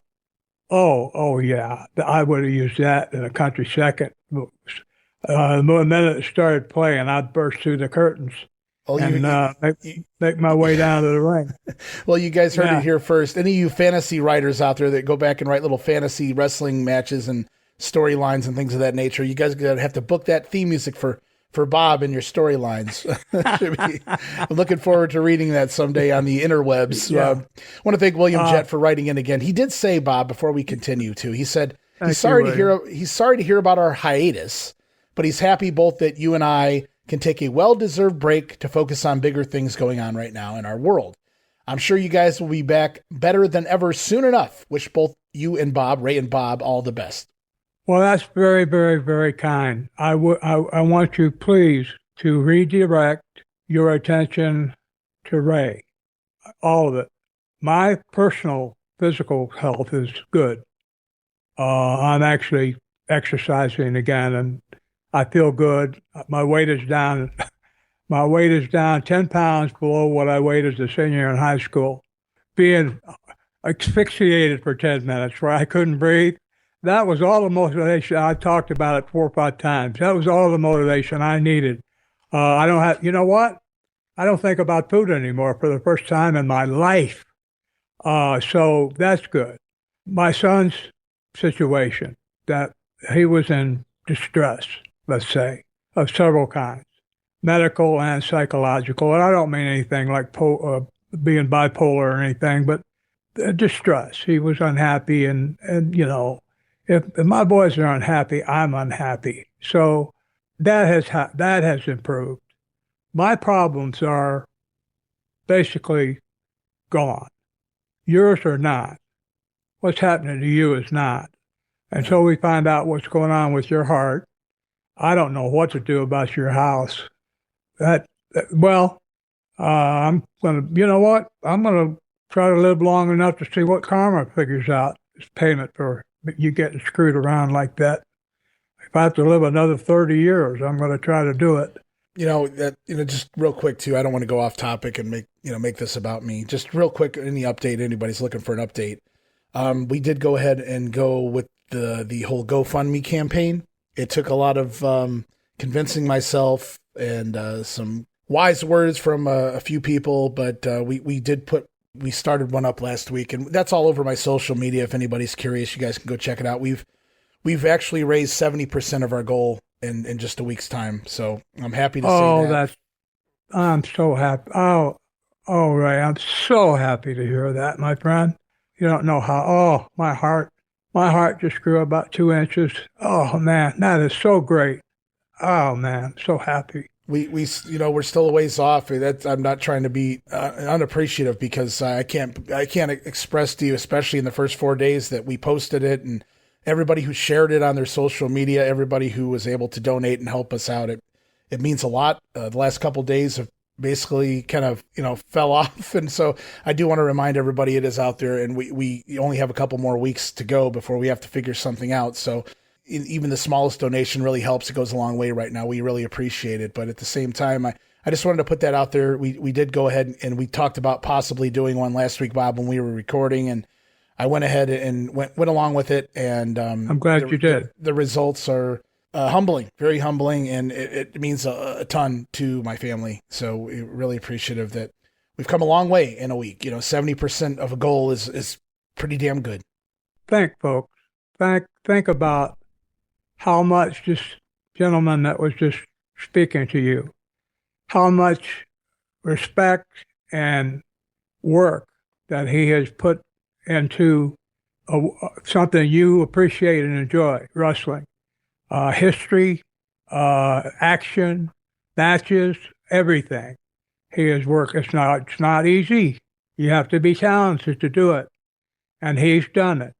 And he's done it very, he's not a millionaire from doing it. He hasn't tried to charge $1 billion to do the thing. And if you can help, please do. He got put into I'm sorry about talking about you in the third person, Ray, but you got put into a horrible situation by a person who, well, we'll see what karma, but he deserves a thrashing. Remember that eaten alive by fire ants? I'm not saying I'm wishing that on him, but how long would I take before I started sweeping the ants off him? I don't know. I might need to take a nap first. So anyway, I'm so happy to hear that you're getting the help that you need financially, because how many kids do you have? Well, 8 total. We still have 7 at home. My oldest is in college. Yeah, I've got 2. And 2 are hard to support. and have mine are in college. My one boy just graduated, and the other one is trying to go back. But they're expensive, children are. And any of you out there, I don't mean to buying Hart Schaffner and Mark suits for them or, golden slippers or anything, but just clothing them decently or in a way they can go to school and not be ridiculed for what they're wearing. And being kind and decent for your children is expensive. The health, even with insurance, there's always expenses. So the fact that you're raising a big family, and I know with you as a role model that those kids are going to be good kids, as they are now, and they will grow up to be good adults. And that's a real contribution to the world. Well, we've been very blessed so far, knock on wood, with this many kids. You have to imagine, and we've said this before, that somewhere in there, something's going to happen at some point with one of them. But at this point, nothing. We've been very blessed with great kids. When we get calls home from school, it's not about what they did wrong. It's about what they went and did above and beyond, and their character and the kindness that they showed other children or teachers or things like that at the school. And they're very family oriented. They get along. They play. I know every family is going to have siblings that argue or things of that nature. We don't get a lot of that here. I mean, a little every now and then, but not a whole lot of that. So we've been very blessed, with all of that. And so we're just hoping to keep everything exactly the way it is and not introduce too much stress into their world. They don't need it. They don't deserve it. And so that's basically that situation in a nutshell right now. Again, the information, the GoFundMe is all over my social media. We'll be posting links in some of the podcasts we're posting. And I don't want to make this show, though, a downer or about me. So I do. No. We'll get back on the Q&A here. This is a good thing. Yeah. This is a good thing. People can help. You're doing a good thing. Don't two of your kids have autism? Yes, they go to a specific special school. Yes, and that's a special expense. I was a special ed teacher. I taught many children with autism, and you know what? Everybody gets to go to school now. Everybody. Yeah. I had people that were deaf, blind, and couldn't speak, that were adults, that were in school, that they were like 22 years old, they were trying to figure out a way for them to be educated, how to reach them, like the Helen Keller thing. And I had them, I was a substitute for most of my career because I didn't have starting the career at age 70 something, I didn't have the stamina to have a 5-day-a-week job. So I worked about 3.5 to 4 days a week. But I was a substitute teacher, so I had all these different situations. I saw every kind of a special need there is, including the one I talked about. Now, autism is also an extra expense. Kids need, usually they need something that more than just regular clothing and food. This is a good thing. Giving people an opportunity to be kind and giving, it's not the receiving. I don't want to get on a downer either. I know I'm sounding like I'm on a soapbox here, but I'll remind you of all the people that were famous, rich, wealthy, well-known, everything, who killed themselves. So obviously, that's not, being wealthy is not the answer. Those people were, my opinion, they made their money by somehow cheating and lost their self-respect. Otherwise, why would they do it? It's not a very happy subject to get into, but No. Doing a good thing, giving of yourself in any way, your emotions, your respect. By doing that, I'm Mr. Lecturer here, but by doing those things, you're doing push-ups with them. You're building your emotional strength by loving. You're building your just like you build your mental strength by learning. You build your emotional strength by loving, not by hating or being pissed off all the time, but by loving and being kind. All those things, those qualities are doing push-ups when you're using them. If you don't use them, believe me, you'll lose them. So, okay, I've got a thing, I'll give you the initials. It's STFUB. I'll let you figure out what it stands for. But the first one is shut the, and it ends up with Bob. I think everybody has a pretty good idea what Yeah. what that stands Well, for. That's quite all right. I didn't mean to make it into a big deal here. I just, because this is this is our last episode for a while, so I definitely wanted to stay focused on the programming. I know we spent a lot of time last week discussing our personal matters, so we'll get back into the questions here, guys, and try to get a couple more questions in here. So one little thing first. Let me think.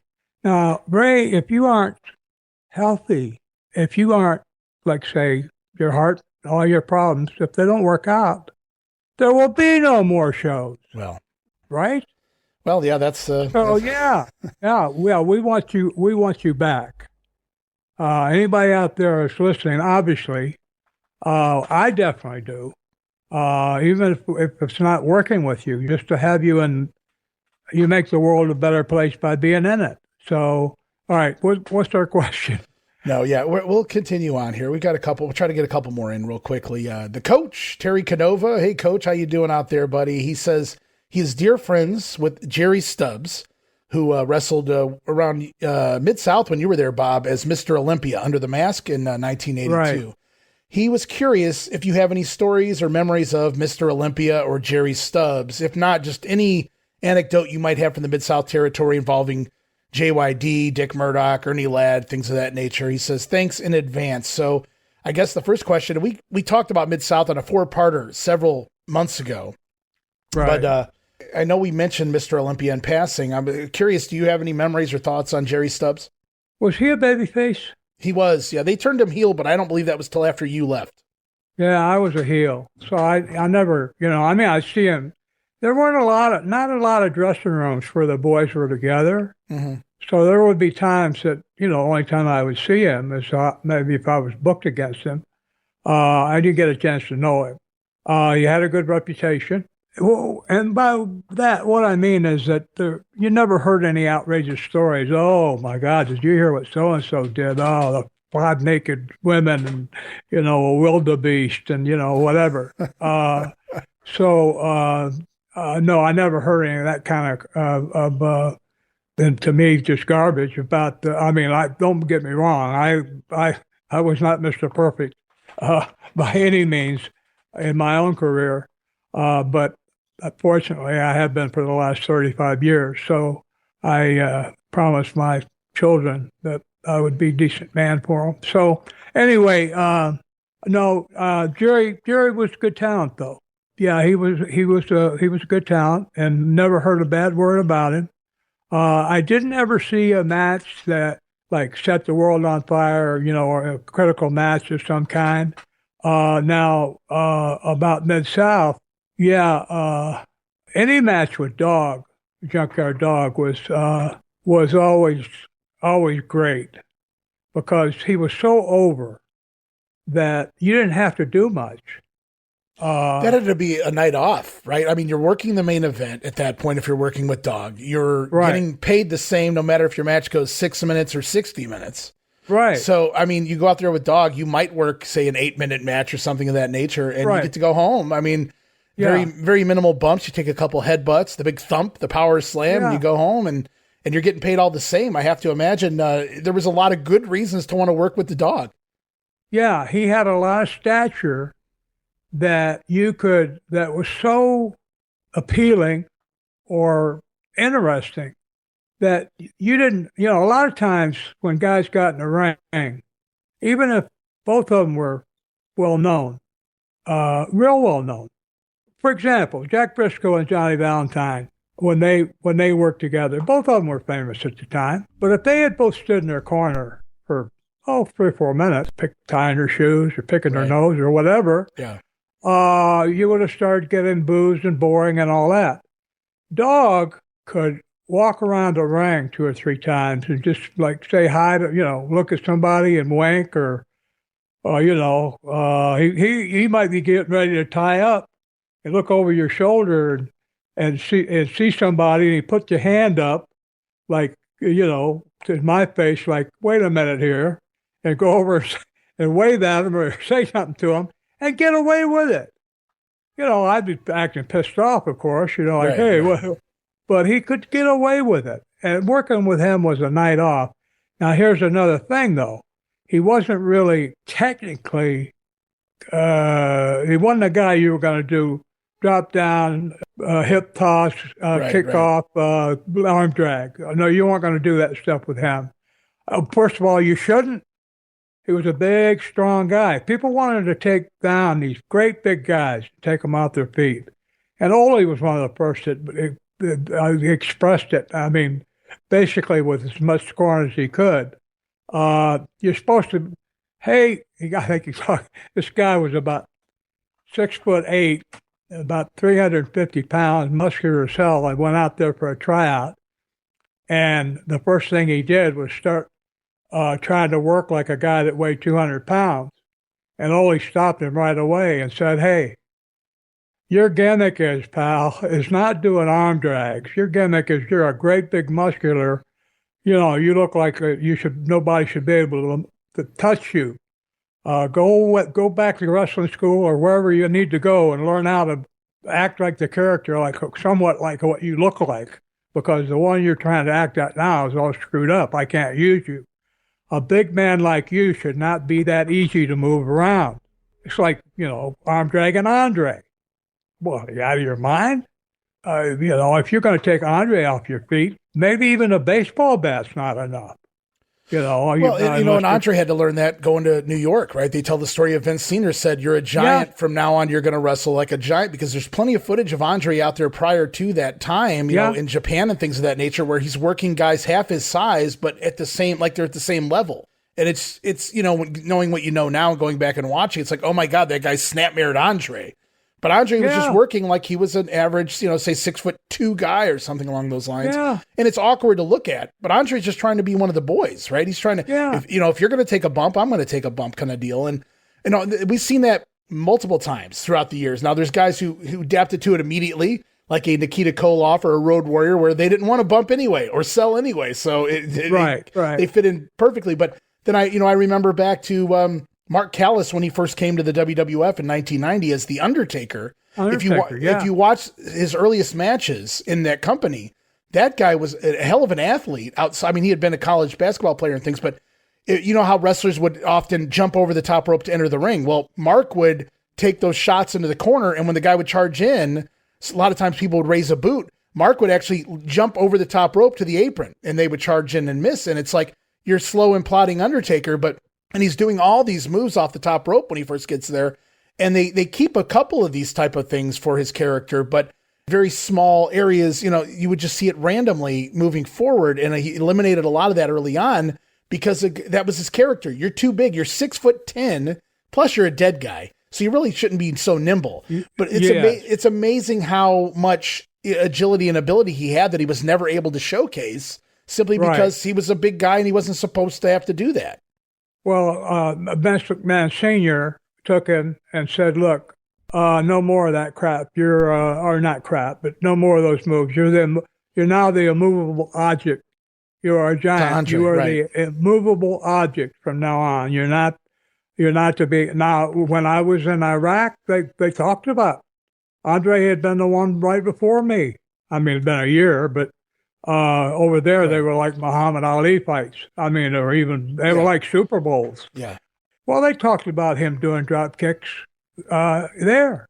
They were amazed that a guy that big could do that. Sure. So, that was before he was a monster Rosamov or Rusamov. Rusamov, right, yeah. When he went to Iraq, when he went to New York, I think McMahon Sr., I think, was the one that changed his name to Andre the Giant. But, that's another really, really good guy. Well, it wouldn't be a Wrestling Stoop episode if we didn't go completely off topic. So we go from Jerry Stubbs to Andre the Giant, and I really don't remember how we got there, but it's always fun it's always good conversation. And I want to thank the coach for writing in. He's been a longtime listener and just a kind gentleman, and hope your teams do well, Coach, out there. He's got some lady basketball teams and things of that nature that he handles. So thanks to Mr. Canova for writing into us, and hopefully we'll be talking to you again very soon here on the program. Yes.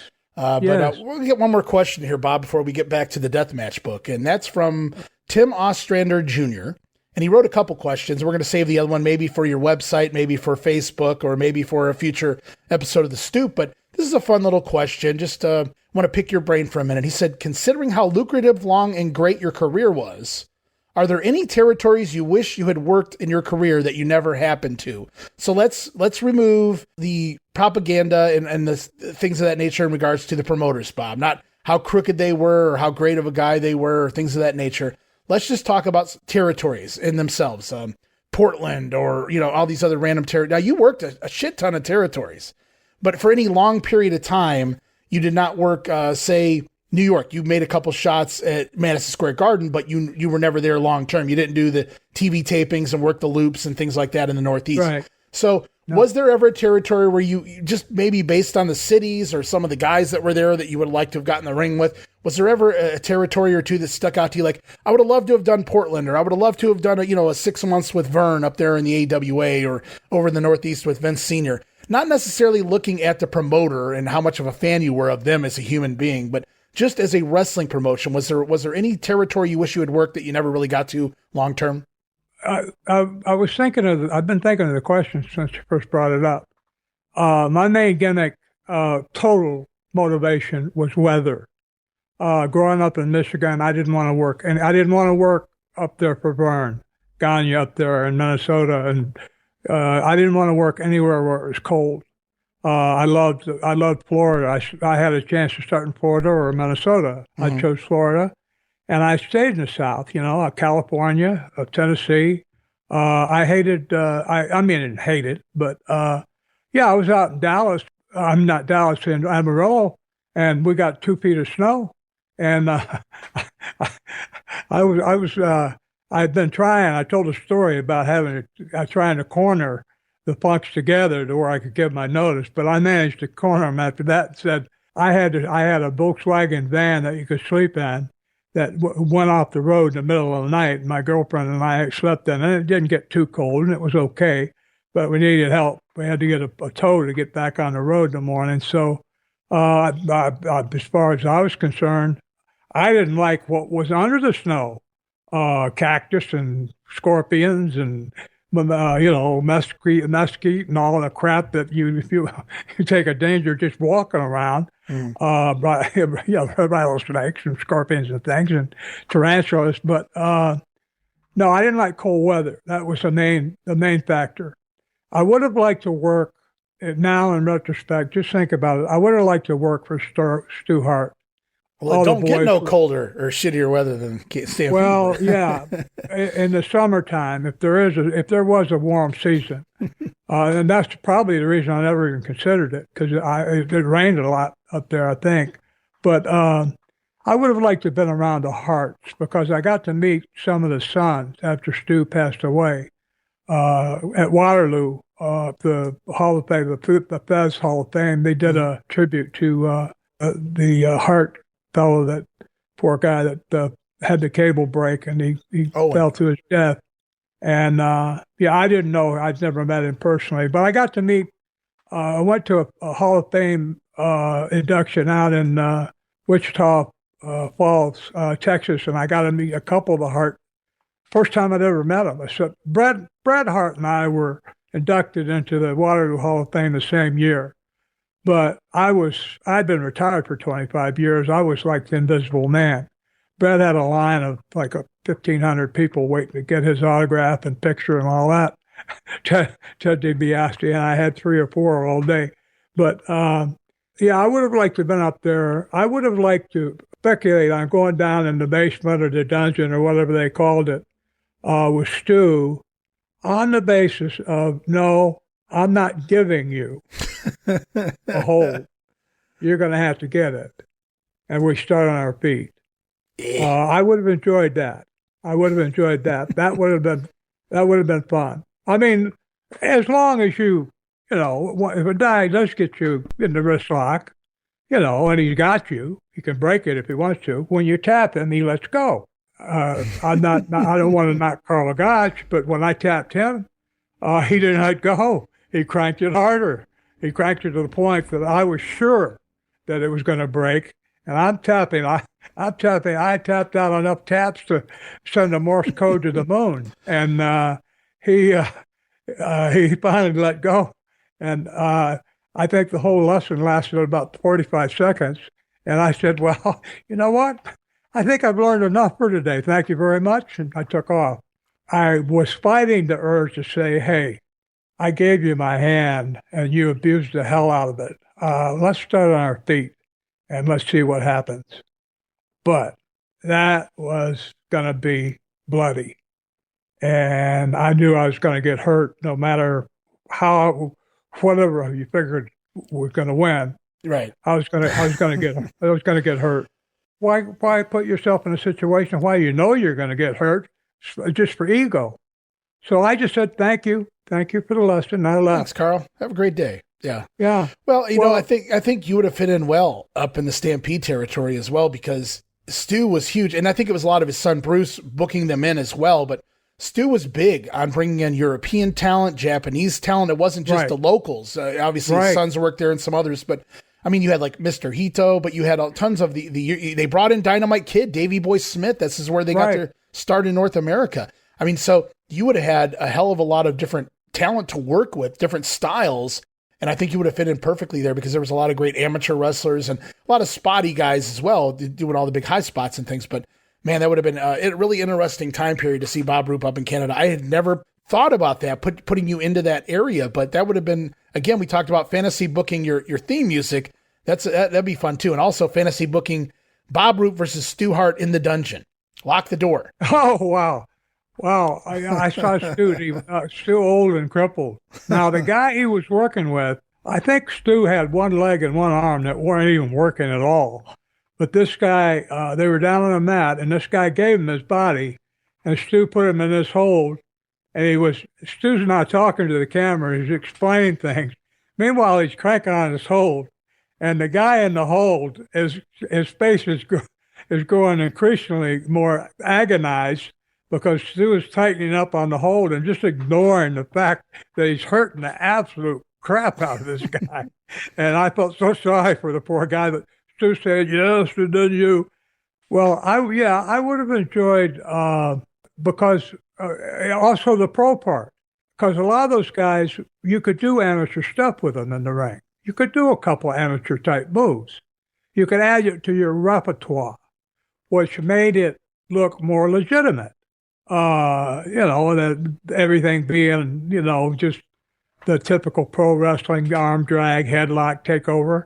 But, do a single leg takedown or a duck under, go behind, or, arm drag trip, and do a couple things once or twice during a match to show some amateur style. And then you go back, and it's also great because you do that for 2 or 3 tries. You say, okay, you got lucky. That's what your sign language. You got lucky. Stu had a hell of a background. I mean, I won't say completely similar to yours, but I mean, he had been an amateur wrestler. The AAU in Canada won a gold medal there. I know he was supposed to be part of the 1940 Olympics, but they were canceled due to World War II. So who knows what Stu could have done there, for his country. But so Mad Dog Vachon was a great amateur too. I think he went to the Olympics or the Pan American Games or something and won. I mean, he was very good. What would have been attractive about working up there with Stu was learning more about hooks and again, the matches would have been, I think you could have had, the match that we were talking about an hour ago with the Briscoes? Sure. You could have had those kind of matches and it would have been, Stu would have loved them. And all his boys were trained. You could do that with them. I mean, you could do the amateur style. And, and that's perfect. You know why? For a heel, because you show you can wrestle, and, you slowly but surely you get out wrestled, and then you sucker punch the guy. And you got a ton of heat. Oh, you got heat? Absolutely. Just one punch. You sucker punch him. Maybe you pretend you pull a gimmick out, brass knucks out or whatever. But you sucker punch the guy where he sells it. I mean, he's down and now he's flopping around and now you're strutting. like, oh, you're not so tough now. God, you got a ton of heat in like 10 seconds. No, it took 5 minutes of the preliminary, the wrestling. Oh, you're telling the story. Yeah, absolutely. What you're building. Oh, yeah. I love that. I love doing that. You know, you talk about getting heat. Then you walk around, the guys go over and give the guy a couple of kicks in the head to make sure he stays down. And you walk around the van pointing at your head like, you know, hey, I outthought him, didn't I? You know, right. all you stupid people out there thought I was going to keep wrestling. Well, you know, I was just setting him up. You idiots out there, go over and start beating on the guy. My God, you'd have to fight your way back to the dressing room sometimes. I would have loved it. I would have loved to be in that kind of. Well, it's a great question. I'm happy that Tim wrote in and asked it, because that was a question I think I asked you many episodes ago, and I don't know that we really got to an answer at that point in time. So it's very fun territory. I think you would have fit in perfectly fine up there in Calgary, Alberta, Canada, if you will. But I know you want to get in a little bit more about the deathmatch novel, so we'll go back to that right now if you would like. Again, available at bobroop.com, by the way, guys. Yeah, I wrote this book 25 years ago, and I worked steadily for 3 or 4 years, and then I tried to sell it, and it didn't sell, so I put it on the shelf and went on with doing something else. What I did was I used the names for a couple of my characters of Walsh. The Fuller name, as in Ron Fuller, is really Welch, Welch. So I used the name Walsh for one of my really shitty characters. Guy's a counterfeiter and a thief. And one of the guys he worked with is a guy named Bill Fuller. And I was going to read that part to you, but I messed up and lost my place, and we can't waste time. Oh. But I was exacting, not revenge, but, the thing that happened in Knoxville was forced. It was actually forced on us because we were being cheated and earning a lot of money for the owner who wasn't paying it fairly. And so we kind of, all of us are loyal people. I mean, if we're treated fairly, we're not going to screw anybody around. But I wasn't the guy who did it. Ronnie Garvin had been there for 2 years and had made a lot of money. He's the one that said it. My understanding, him and Ron Fuller are back talking and good buddies. I'm the one that, Mr. Plan B, I'm the guy that's supposedly been this, jerk all these years. It wasn't my suggestion. I was just going to leave. But, and I'm not complaining about that. But anyway, I got a little bit of, I don't know if you want to say revenge, but pleasure out of making the bad guys in my book sound similar to a wrestling family in this country. You know what? I got the perfect solution. Why don't you buy it? And then you can read it yourself. Go to bobroop.com, scroll down. There's right on the front page. Yeah. There's some you can read. I don't know, half a dozen pages, and then also if you go down to where there are 2 books. There's books. One is $35. The other one's $25. The $35 you get a signature. And also an autographed picture that fits inside the book. It's a 5x7, and that's autographed too. But if you click on either one of them, you'll see a Christmas letter comes up that I wrote in 2001 that you can read. Maybe again, you'll find it moronic, idiotic, foolish, stupid, whatever. I entertained the hell out of myself writing these letters. I find them funny. Did you send them into Hallmark? Real simple solution. If you don't like it, don't read it. It's real easy. Not like you're forced. Oh, wait a minute. Bob's standing right behind me. If I don't read this, he's going to be mad at me. No, if you don't like it, don't read it. But I think that you'll enjoy it. The book is about wrestling.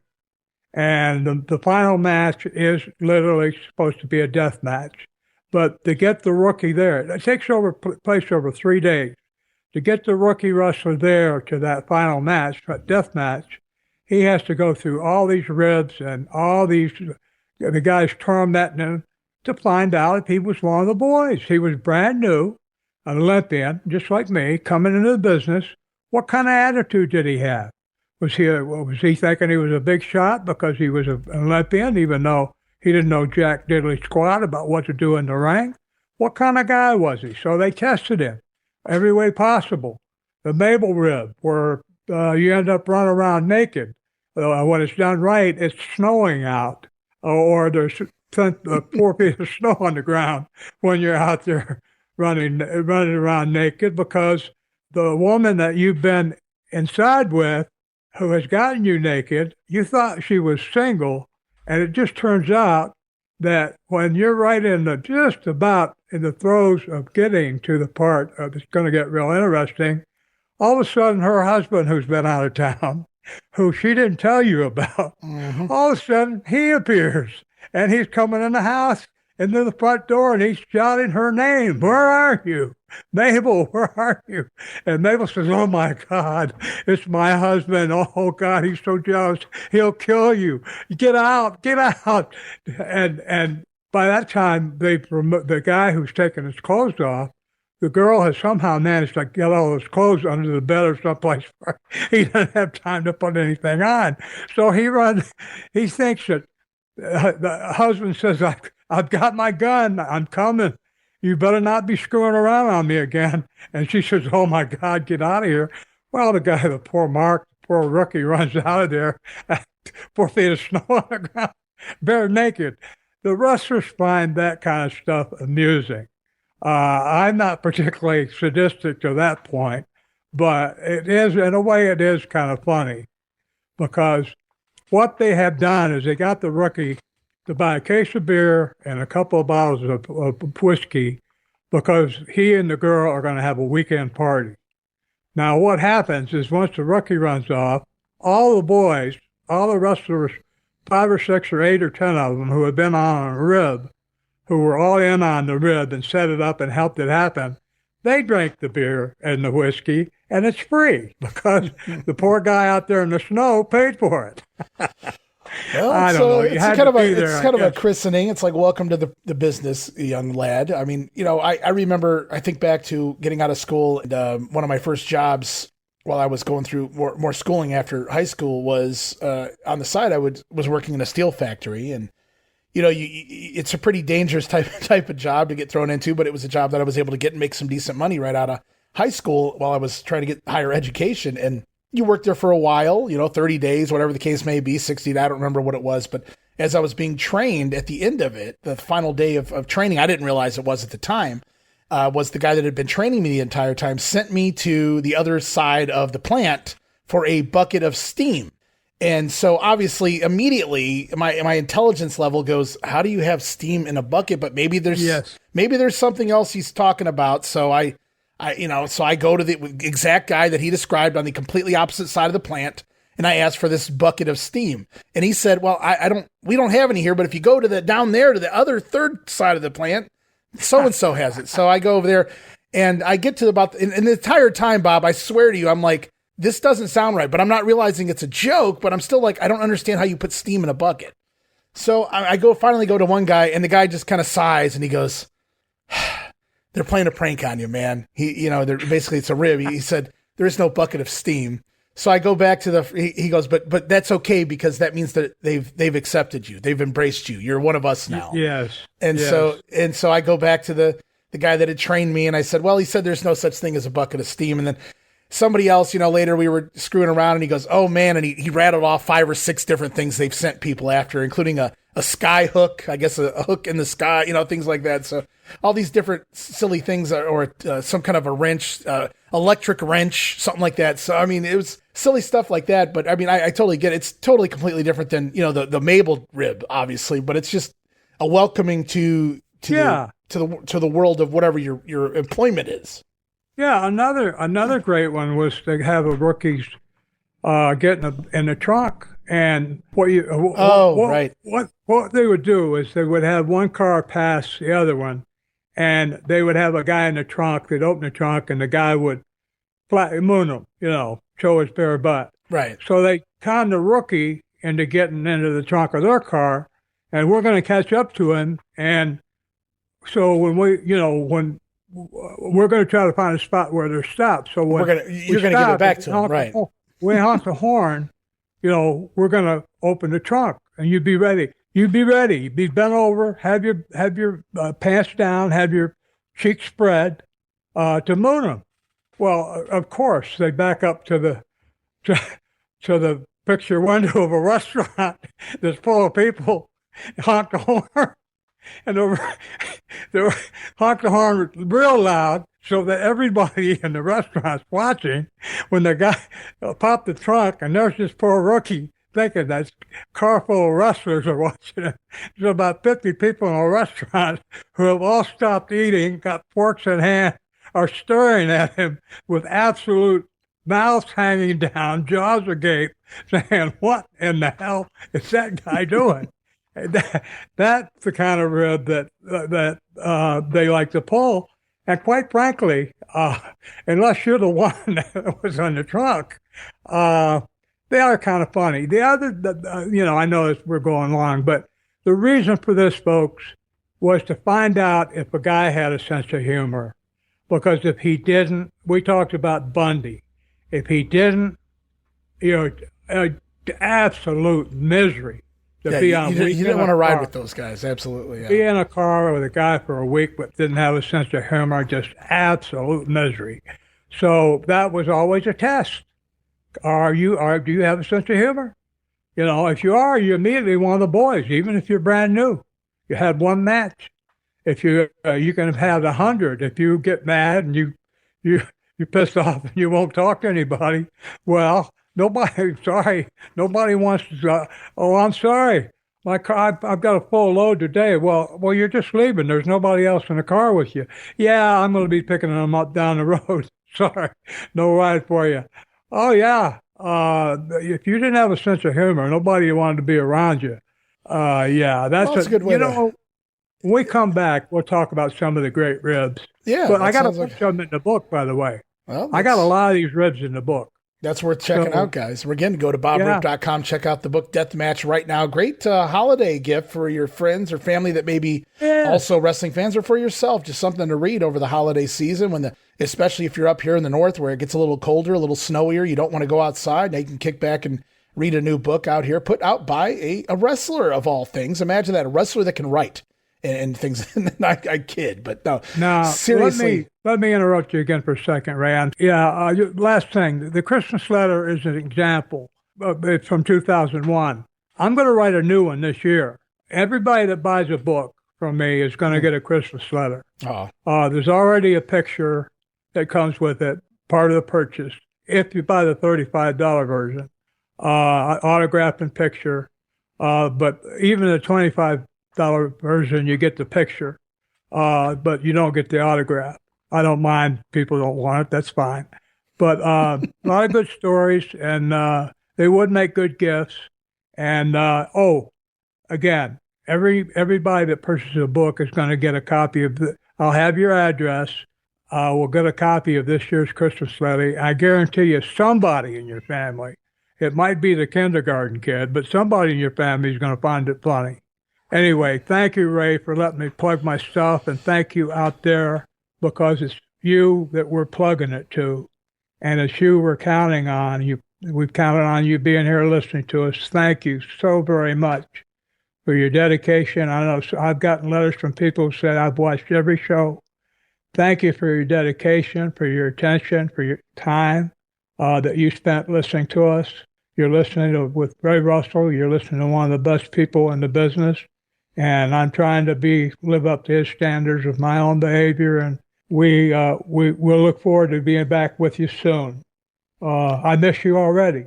We'll be taking a brief hiatus, but we will return, guys, re-energized and hopefully ready to go here. I don't know exactly when. Stay tuned for that on the social media, and bobroop.com will be letting you guys know what we're going to be doing. But in the meantime, feel free to continue sending in the questions and Bob will answer them either on the podcast, or I can send some of them over to Bob to answer on Facebook or even on his website, part of the blog area. So Bob's going to stay in touch with each and every one of you out there, even in the downtime here on the podcast world. But I share the sentiments with you, Bob. Appreciate everybody for the last 2 years of listening. We've had some very long time listeners. We've had people catch on in recent weeks and months as well. And I didn't realize Bob had a podcast. It's been a fun time, and we'll be back, guys. I don't know exactly when. Likely after the holidays is pretty much where I'm trying to settle it in at. But we'll see what happens with all of that. Stay tuned for that. We'll be back fairly soon. And in the meantime, go back and listen to the programs all over again. I'm sorry to interrupt you again. All the podcasts are on my website. Yeah, they're all the podcasts are on my website, so that you can start at day one. So anyway, thank you, Ray, for making all this possible. I don't think I would have been able to have the energy to get invigorated to be starting this, my writing career again at 83. So thank you very much for that. And thank you out there again. That thanks is eternal. So stay well, stay healthy, stay well. Bless you. And we look forward to being back with you soon. That we do. Again, you guys can go check out everything at bobroop.com, also wrestlecopia.com. A lot of great podcasts going on right there. We continue to post shows from the other ship, from Wrestling Nostalgia with Dave Dynasty, Gene Jackson and the Retro Review, Bob Smith and the Outdated Wrestling Hour. I'll be back soon, hopefully with some regional wrestling, the Wrestling Memory Grenade, and the programs continue on. And we'll be back with more of the Wrestling Stoop with the legend himself, Bob Roop, very soon, guys. Until next time, we wish you all well. Thank you, Bob, for doing this with me. Thank you, Ray. It's been a pleasure, an honor. Thank you, sir.